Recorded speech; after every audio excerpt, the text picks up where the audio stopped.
আজকের ভিডিওতে রায়মার্টিন প্রশ্নবিদরা 2024-এর পঞ্চম শ্রেণীর পরিবেশ বিষয়ে তৃতীয় পরীক্ষায় মূল্যায়নের যে 3 নম্বর প্রশ্ন সেটি রয়েছে, অর্থাৎ Bankura mission girls high school HS এ বিদ্যালয়ের সমস্ত প্রশ্নের উত্তরগুলি করব। তার আগে তোমরা কেউ যদি আমার চ্যানেলে নতুন হয়ে থাকো তাহলে চ্যানেলটি অবশ্যই সাবস্ক্রাইব করে নেবে। একইটা আছে সঠিক উত্তরটি নির্বাচন করে বাক্যটি পুনরায় লেখো। 1-এর 1 আছে গাছের কোন অংশ থেকে অক্সিজেন উৎপন্ন হয়, এটা পাতা হবে। 1-এর 2 যেটা আছে পশ্চিমবঙ্গের প্রধান খনিজ সম্পদ হলো, এটা হবে কয়লা। 1-এর 3 ধোঁয়াতে উপস্থিত বিষাক্ত গ্যাসটির নাম হলো, এটা হবে কার্বন মনোক্সাইড। 1-এর 4 গরম লাভা বাইরে বেরিয়ে আসে, এটা হবে আগ্নেয়গিরি থেকে। 1-এর 5 কলকাতায় প্রথম রিক্সা চালু হয়, এটা হবে 1900 খ্রিস্টাব্দে। 1-এর 6 একটি পরিবেশ বান্ধব পরিবহন হলো, এটা সাইকেল হবে। 1-এর 7 চাঁদ পৃথিবীকে একবার আবর্তন করতে সময় নেয়, এটা হবে 29.5 দিন। এরপরে 1-এর 8 যেটা আছে সুমিকা লেভি ধূমকেতুটি আছড়ে পড়ে, এটা হচ্ছে বৃহস্পতি গ্রহে হবে। 1-এর 9 সূর্যের জন্ম প্রায়, এটা হবে 450 কোটি বছর আগে হবে এটা। এরপর 1-এর 10 যেটা আছে গৌণ জোয়ার, এটা হবে 12 ঘন্টা 26 মিনিট পরে মুখ্য জোয়ার ঘটে। এরপরে 2 দিকে আছে শূন্যস্থান পূরণ করো। 2 দিকে 1 আছে সূর্য থেকে পৃথিবীতে আলো আসতে সময় লাগে, এটা হবে প্রায় 8 মিনিট। এরপর 2 দিকে যেটা আছে টেলিস্কোপ আবিষ্কার করেন গ্যালিলিও গ্যালিলি। 2-এর 3 বিশ্ব বয়স্ক দিবস, এটা হবে 1 অক্টোবর দিনে পালিত হয়। 2-এর 4 কাঠের পালকি বইতে, এটা 4 জন হবে লোক লাগে। 2-এর 5 জেনারেটর, এটা হবে ডিজেল শক্তিতে চলে। এরপরে 2-এর 6 যেটা আছে তাল পাতায় লেখা বইগুলিকে এটা পুঁথি বলে। 2-এর 7 সুন্দরবনের আয়লা ঝড় হয়েছিল, এটা 2009 সালে। 2-এর 8 ঘিয়ের শিশির গায়ে, এটা হবে আর্ক হবে, মার্কার ছাপ থাকে। 2-এর 9 রোদ ব্যবহার করে রান্না করা হয় যে যন্ত্রের সাহায্যে, তার নাম হলো, এটা হবে সোলার কুকার। 2-এর 10 যেটা আছে চন্দ্রগ্রহণের সময় চাঁদ ও সূর্যের মাঝে থাকে, এটা হবে পৃথিবী। এরপরে 3 থেকে যেটা আছে এক কথায় উত্তর দাও। 3 থেকে 1 আছে কাঠকয়লা কি করে হয়, এর উত্তরটি হলো জ্বলন্ত কাঠ জল দিয়ে বা বস্তা চাপা দিয়ে নিভে দিলে তা কাঠকয়লায় পরিণত হয়।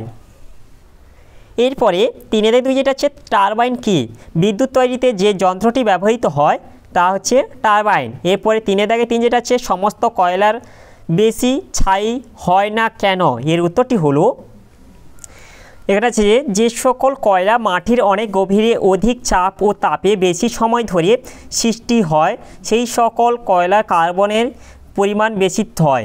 এই যে সমস্ত কয়লার কার্বনের পরিমাণ বেশি থাকে সেই সমস্ত কয়লার ছাই কম উৎপন্ন হয়, এবং যে সমস্ত পরিমাণ হচ্ছে কয়লাতে কার্বনের ভাগ হচ্ছে কম থাকে সে সমস্ত কয়লাতে হচ্ছে ছাই বেশি হয়। এরপরে 3 থেকে 4 যেটা আছে বিদ্যুৎ শক্তিতে চলে এমন দুটি যানের নাম লেখো। বিদ্যুৎ শক্তিতে চলে এমন দুটি যানের নাম হলো ট্রাম ও ট্রেন। এরপর 3 থেকে 5 যেটা আছে পানসি কি, এর উত্তরটি হলো পানসি হলো লম্বাটে ধরনের হালকা ডিঙি নৌকার মতো জলযান, এতে পাল খাটানো থাকে, পালে হাওয়া লাগলে এগুলি খুব জোরে যেতে পারে। এরপরে 4 দাগে আছে বাম দিক ও ডান দিক মেলাও। বাম দিকে 4 থেকে 1 যেটা আছে ভূমিকম্প, এটা হবে প্রাকৃতিক দুর্যোগ। 4 থেকে 2 যেটা আছে জোয়ার ভাটা হয়, এটা হবে সূর্য ও চন্দ্রের আকর্ষণে। 4 থেকে 3 যেটা আছে সৌধ বা স্থাপত্যের ক্ষতি, এটা হবে অ্যাসিড বৃষ্টি। 4 থেকে 4 যেটা আছে সুনামি, এটা হবে সামুদ্রিক জলোচ্ছ্বাস। 4 থেকে 5 যেটা আছে বড় গির্জা, এটা হবে ক্যাথিড্রাল। এরপরে 5 থেকে আছে নিচের প্রশ্নগুলির সংক্ষিপ্ত উত্তর দাও, যে কোনো 4টি। 5 থেকে 1 আছে যেখানে কাঠের বাড়ি নেই কিন্তু হঠাৎ সেখানে ভূমিকম্প হলে কি করা উচিত, এর উত্তরটি হলো তোমরা বাড়ির ভিতর থেকে ফাঁকা জায়গায় চলে আসা। 2 নম্বর যেটা আছে বার হতে না পারলে টেবিল খাট বা শক্ত কিছুর তলায় আশ্রয় নেওয়া, লিফটের বদলে সিঁড়ি দিয়ে নেমে আসা। 4 যেটা আছে গ্যাস মোমবাতি হিটার প্রভৃতি জ্বলন্ত বস্তু নিভে ফেলা। 5 যেটা আছে বিদ্যুৎ ও জলের সরবরাহ বন্ধ করা প্রভৃতি। এরপরে 5 থেকে 2 যেটা আছে আবহাওয়ার পূর্বাভাস কাকে বলে, এর উত্তরটি হলো আবহাওয়ার পূর্বাভাস কোনো স্থানের আবহাওয়া সংক্রান্ত বিভিন্ন অবস্থা যেমন ঝড় বৃষ্টি, ঠান্ডা গরম, হাওয়ার গতিবেগ, বায়ুর চাপ, আর্দ্রতা প্রভৃতি সম্পর্কে আগাম তথ্য সরবরাহকে আবহাওয়ার পূর্বাভাস বলে। এরপরে 5-3 যেটা আছে মুখ্য জোয়ার ও গৌণ জোয়ার ঘটার মূল কারণ কি? এর উত্তরটি হলো, প্রথমে আমরা এইভাবে লিখব যে পৃথিবীর ঘূর্ণনের সময় যে অংশ যখন চাঁদের সম্মুখে আসে সেই অংশের জল তখন চাঁদের আকর্ষণে বেড়ে যায়, একে মুখ্য জোয়ার বলে। পৃথিবীর যে অংশে মুখ্য জোয়ার ঘটে তার ঠিক বিপরীত অংশে পৃথিবীর ঘূর্ণনের জন্য মৃদু জোয়ারের সৃষ্টি হয়, একে গৌণ জোয়ার বলে। এর কারণগুলি হলো, এই যেখানে আছে চাঁদের আকর্ষণের কারণে মুখ্য জোয়ার হয়, আর এটা হচ্ছে পৃথিবীর ঘূর্ণনের কারণে গৌণ জোয়ার হয়।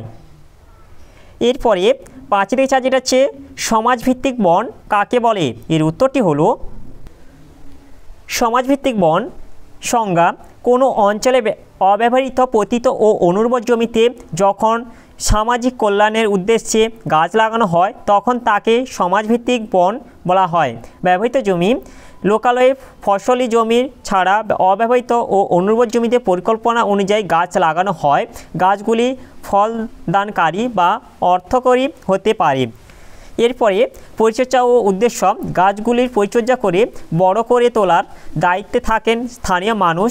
এই সমস্ত গাছপালা থেকে সমাজের মানুষের উন্নতি সাধন হয়, একে সমাজভিত্তিক বন বলা হয়। এরপরে 5-5 আছে কক্ষপথ কি? এর উত্তরটি হলো, এই যে এখানটাতে আমাদের দেওয়া আছে যে পৃথিবীর কক্ষপথ কাকে বলে। এই যে পৃথিবীর কক্ষপথটা কাকে বলে দেওয়া আছে যে পৃথিবী যে নির্দিষ্ট পথে সূর্যের চারিদিকে ঘোরে তাকে পৃথিবীর কক্ষপথ বলে। আর আমাদের বলেছে যে কক্ষপথ কি, এর উত্তরটি বলবে যে পথে হচ্ছে যে সূর্যকে কেন্দ্র করে গ্রহগুলি এবং গ্রহগুলিকে কেন্দ্র করে উপগ্রহগুলি নির্দিষ্ট পথে প্রদক্ষিণ করে তাকেই হচ্ছে কক্ষপথ বলে। এরপরে 6 আছে নিম্নলিখিত প্রশ্নগুলির উত্তর দাও যে কোনো 3টি। 6-1 আছে রাস্তায় বেরোলে তুমি কি কি সাবধানতা অবলম্বন করবে? এর উত্তরটি হলো, এই যে এখানটা আছে কি কি করব, এটাই হবে 1 হচ্ছে গাড়িতে বসার সময় সিট বেল্ট ব্যবহার করব। 2 হচ্ছে বাবা মা বা বড় কারোর সঙ্গে মোটর বাইকে চাপলে নিজে হেলমেট পরব এবং অন্যকেও হেলমেট পরতে বলবো। এরপর 3 এটা আছে সিগন্যাল দেখে রাস্তা পার হব। 4 আছে জেব্রা ক্রসিং বরাবর রাস্তা পার হব। 5 আছে রাস্তা পারাপারের জন্য ফুটব্রিজ বা সাবওয়ে থাকলে তা ব্যবহার করব। 6 আছে রেলওয়ে ক্রসিং পার হওয়ার সময় সিগন্যাল দেখে পার হব। সবুজ সিগন্যাল থাকলেও যাত্রীবাহী ট্রেন বা মালগাড়ি চলে যাওয়া পর্যন্ত অপেক্ষা করব। এরপর 7 আছে বাসে চললে নির্দিষ্ট স্টপেজে ওঠানামা করব। এরপরে 8 আছে রাস্তার পাশে ফুটপাথ দিয়ে হাঁটবো। 9 আছে ফুটপাথহীন রাস্তার বাঁ দিক দিয়ে হাঁটবো।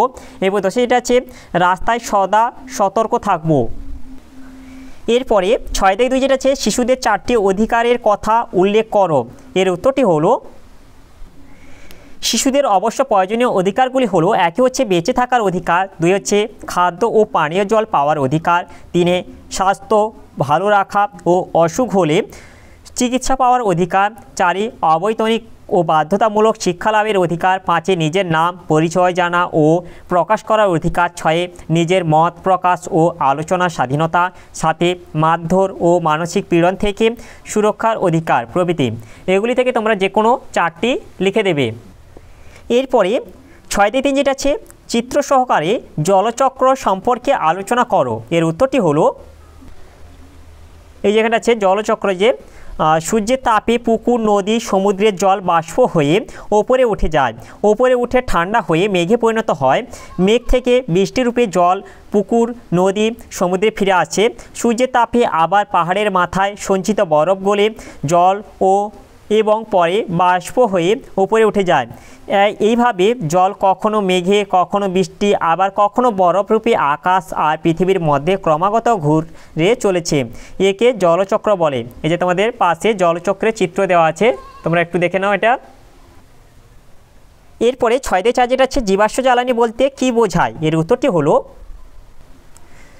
উদ্ভিদ ও প্রাণীর দেহাবশেষ শিলাস্তরের মধ্যে চাপা পড়ে ভূগর্ভে তাপ ও চাপে পরিবর্তিত হলে তাকে জীবাশ্ম বলে। এই জীবাশ্ম সৃষ্টির সময় জীব দেহাবশেষ অভ্যন্তরে চাপ ও তাপে এবং রাসায়নিক বিক্রিয়ায় পরিবর্তিত হয়ে যখন জ্বালানি খনিজে পরিণত হয় তখন তাকে জীবাশ্ম জ্বালানি বলে, যেমন কয়লা, খনিজ তেল ও প্রাকৃতিক গ্যাস। এরপরে 6-5 যেটা আছে সূর্যই সব শক্তির উৎস। বক্তব্যটি ব্যাখ্যা করো। এর উত্তরটি হলো এটা হচ্ছে সৌরশক্তিকে ব্যবহার করে পৃথিবীতে প্রাণের সৃষ্টি হয়েছে। 2 সৌরশক্তি উদ্ভিদের খাদ্য তৈরির মূল রসদ। 3 জীবাশ্ম জ্বালানিতে কয়লা, পেট্রোলিয়াম প্রভৃতি যে প্রচুর শক্তি নিহিত থাকে তার মূল উৎস সূর্য। 4 সৌরশক্তির দ্বারা বর্তমানে আলো জ্বালানো, পরিবহন, যান চালানো, যন্ত্রপাতি চালানো সহ বিভিন্ন কাজকর্ম করা হয়, তাই পৃথিবীতে সমস্ত শক্তির উৎস হলো সূর্য। তাহলে আজকের ভিডিওতে আমরা পঞ্চম শ্রেণী পরিবেশ বিষয় যে 3 দাগে Bankura mission girls high school HS এ বিদ্যালয়ের সমস্ত প্রশ্নের উত্তরগুলি শেষ করলাম। আর তোমরা কেউ যদি আমার চ্যানেলটা এখনও সাবস্ক্রাইব করে রাখোনি তাহলে চ্যানেলটা অবশ্যই সাবস্ক্রাইব করে নেবে। আর ভিডিওটি ভালো লাগলে ভিডিওটিকে অবশ্যই লাইক, কমেন্ট ও শেয়ার করতে ভুলবে না।